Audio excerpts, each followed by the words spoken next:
तो अगर इसके कानूनों में टकराव होता है, टकराव की स्थिति आती है, सुप्रीम कोर्ट बीच में आएगा। राज्य सूची पे कानून बनाने का अधिकार सिर्फ राज्य को है और समवर्ती सूची पे कानून बनाने का अधिकार दोनों के पास है, यानी केंद्र और राज्य दोनों के पास है। वो राष्ट्रीय महत्व का है तो उसको उठा करके असंघ सूची में लाके रख दिया जाएगा। उस राज्य के राज्य सूची पे कानून बनाने का अधिकार किसके पास आ जाएगा? संसद के पास आएगा। जय हिंद। आज हम लोग फेडरलिज्म चैप्टर के यानी संघात्मक शासन व्यवस्था में से जो एक टॉपिक है केंद्र और राज्य संबंध। हम लोग जानते हैं कि संघात्मक शासन व्यवस्था में दोहरी सरकार होती है, केंद्र सरकार अलग पावरफुल होता है और राज्य सरकार अलग पावरफुल होता है। तो इन दोनों के बीच कैसा रिलेशन होता है, कैसा संबंध होता है, यानी इन दोनों के बीच हम रिश्ता देखेंगे कि कैसा रिश्ता है, भाई भाई का रिश्ता है कि सास बहू का रिश्ता है, तो हम लोग रिलेशन पता चल ही जाएगा। तो रिलेशन तीन है, तीन प्रकार का रिश्ता है। एक विधायी संबंध है, दूसरा जो है प्रशासकीय संबंध है और तीसरा जो है वो वित्तीय संबंध है यानी फाइनेंस का। तो पहला हम लोग आज पढ़ने वाले, इस वीडियो में हम लोग सिर्फ पहला डिस्कस करेंगे, आगे वीडियो में भी हम डिस्कस कर लेंगे। तो पहला है विधायी संबंध यानी लेजिस्लेटिव रिलेशन।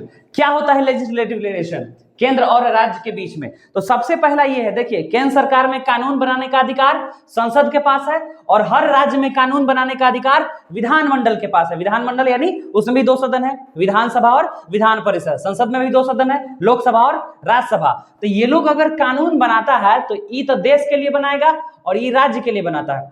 तो अगर इसके कानूनों में टकराव होता है, टकराव की स्थिति आती है, तो सुप्रीम कोर्ट बीच में आएगा और सुप्रीम कोर्ट जो है वो संसद द्वारा बनाए गए कानून को ही मान्यता देगा। यानी ये जो कानून बनाएगा वो वैलिड, इसके कानून को इनवैलिड कर सकता है अगर दोनों के कानून में टकराव हुआ तो।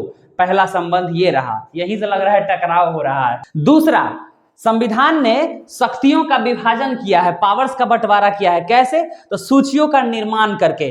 कौन कौन सूची था? समवर्ती संघ सूची है, राज्य सूची और समवर्ती सूची यानी यूनियन, स्टेट और कंकरेंट लिस्ट। तीन लिस्ट था जिसमें पर्टिकुलर सब्जेक्ट है 97, 66 और 47। तो इतने सब्जेक्ट है, सब सब्जेक्ट्स में अलग अलग विषय दिए गए हैं। उस पे कानून बनाने का अधिकार केंद्र को अलग है, राज्य सूची पे कानून बनाने का अधिकार सिर्फ राज्य को है और समवर्ती सूची पे कानून बनाने का अधिकार दोनों के पास है, यानी केंद्र और राज्य दोनों के पास है। तो पहला, दोनों को तीनों यहाँ पे तीन सूची दे दिया गया, यानी चलिए भाई भोज अपन अपन पत्तल में खाएगा ये सब। चलिए दूसरा हो गया। तीसरा, अगर राज्यसभा, देखिए एक बार ध्यान से देख लीजिए, यहाँ पे हम लिख देते हैं ताकि क्लियर रहेगा आपका कि तीन लिस्ट है हमारे पास। तीन, पहला संघ सूची है यानी कि यूनियन लिस्ट, दूसरा क्या है दूसरा है राज्य सूची है और तीसरा समवर्ती सूची है। इसको ध्यान से याद रखिएगा, इसमें विषयों की संख्या भूलिएगा मत। जब संविधान बनाया गया था इसमें 97, इसमें 66 और इसमें 47, इतने टोटल विषय है।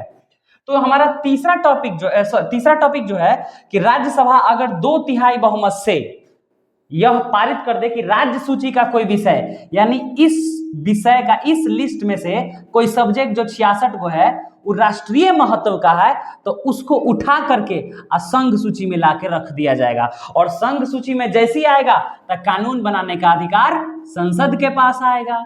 अब जब तक राज्य सूची है तो कानून कौन बनाएगा? विधानमंडल बनाएगा। इसमें तो भाई दोनों बनाएगा, बोथ। ठीक है ना? तो ध्यान से इसको, इस टॉपिक को ध्यान से समझिएगा कि राज्यसभा में कितने सदस्य हैं? याद है ना आप लोगों को? कितना है? हम लोग ऑलरेडी वीडियो बना चुके हैं, हम लोग पढ़ चुके हैं उसमें, उस वीडियो में कि इसमें टोटल 245 मेंबर्स है करेंट टाइम में, 245, जिसमें 233 इलेक्टेड मेंबर्स है और 12 nominated by the president of India. तो याद रखिएगा, अगर राज्यसभा राज्य सूची के किसी विषय को राष्ट्रीय महत्व का, कि नहीं भाई नेशनल लेवल, इसमें सिर्फ देश को काम करना चाहिए, तो इस विषय को कुछ घोषित कर दिया कोई विषय के, अब विषय उठा के एकरा में रख दिया, तब भाई कानून बनाने का अधिकार ऑटोमेटिक संसद के पास आ जाएगा। चलिए, तो ये हो गया तीसरा संबंध। चौथा संबंध है, अगर किसी राज्य में राष्ट्रपति शासन लग गया यानी प्रेसिडेंट्स रूल लग गया, तो उस पे यानी उस राज्य के राज्य सूची पे कानून बनाने का अधिकार किसके पास आ जाएगा? संसद के पास आएगा, यानी संसद कानून बनाएगा। क्योंकि प्रेसिडेंट रूल लग गया और प्रेसिडेंट का मतलब आप समझ जाइए कि मंत्रिपरिषद और प्रधानमंत्री का इनडायरेक्ट रूल आ गया है, तो वहां के राज्य सूची का कानून कौन बनाएगा? वो वहां संसद बनाएगा। जैसे मान लीजिए उत्तर प्रदेश या बिहार, अगर इन राज्यों में राष्ट्रपति शासन लग गया तो यहां सिर्फ यहां के राज्य सूची के विषय पर कानून संसद बनाएगा, विधानमंडल नहीं बना सकता है। तो ये हो गया चौथा। पांचवा है युद्ध की घोषणा या संकट। युद्ध की घोषणा होता है तो भाई इमरजेंसी की घोषणा हो जाएगी, और जब भी इमरजेंसी का घोषणा हो गया, एक बार इमरजेंसी लग गया, अगर इमरजेंसी लगते ही तुरंत राज्य सूची के सभी विषयों पे कानून बनाने का अधिकार संसद के पास चलाएगा, यानी कि केंद्र सरकार समझिए तो उस पे कानून बनाएगा। तो याद रखिएगा इसको, युद्ध की घोषणा या संकट काल की स्थिति जब भी आएगी तो राज्य सूची पे कानून कौन बनाएगा? सिर्फ और सिर्फ संसद बना सकता है। अगला देखिएगा, सबसे इंपॉर्टेंट है कि 2 या 2 से अधिक राज्यों के विधानसभा, यानी मिनिमम 2 स्टेट्स या मोर देन 2 स्टेट्स का विधानसभा अगर राज्य सूची के विषय को राष्ट्रीय महत्व का घोषित कर दे, यानी वही बात है जैसे राज्यसभा कैसे 2/3 बहुमत से 2/3 से मेजोरिटी से पास करके कह दिया कि नहीं नहीं राज्य सूची का विषय वो हम संघ सूची में होना चाहिए क्योंकि राष्ट्रीय महत्व का विषय है। तो ऐसा राज्यसभा भी कर सकता है और विधानसभा भी कर सकता है, लेकिन विधानसभा सिर्फ एक राज्य का नहीं, खाली बिहार कहेगा तो नहीं। अगर यूपी बिहार साथ मिल गया, चाहे यूपी बिहार या 2 से अधिक राज्य अगर विधानसभा बहुमत से ही पारित कर देता है कि राज्य सूची का विषय अगर राष्ट्रीय महत्व का है तो उस विषय को उठा करके संघ सूची में रख दिया जाएगा। इस बात को ध्यान से याद रखिएगा, ये सबसे महत्वपूर्ण है। यानी राष्ट्रीय महत्व अगर मिल गया तो कानून बनाने का अधिकार संसद के पास आ जाएगा।